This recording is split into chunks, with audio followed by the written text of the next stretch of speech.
Corona ലോകത്തെ വിറപ്പിച്ച ആ 2020 ഇരുണ്ട ദിവസങ്ങളിൽ ഭീതിയുടെ ശ്വാസം നിറഞ്ഞ കാലത്ത് കനത്ത മഴയെ വെല്ലുവിളിച്ച് കരിപ്പൂർ വിമാനത്താവളത്തിന്റെ ലാൻഡിംഗ് ലൈറ്റുകൾ തെളിഞ്ഞു.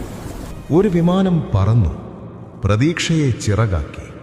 ജന്മനാടിന്റെ സുരക്ഷയിലേക്കുള്ള 184 ഹൃദയങ്ങളുമായി ദുബൈയുടെ അകലങ്ങളിൽ നിന്ന് കേരളത്തിന്റെ മണ്ണിലേക്ക് സ്ത്രീകളും ഗർഭിണികളും പിഞ്ചു കുഞ്ഞുങ്ങളും വീട്ടിലെത്താം എന്ന ഒരേ ഒരു സ്വപ്നവുമായി.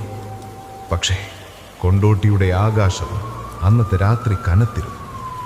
മഴ, കാറ്റ്, മൂടൽവഞ്ഞ്, ഭൂമിയും ആകാശവും ഒരുമിച്ച് പരീക്ഷിച്ച നിമിഷം. ആദ്യ ലാൻഡിംഗ് ഉപേക്ഷിച്ചു. രണ്ടാമത്തേതിൽ വിധി കൈവിട്ടു.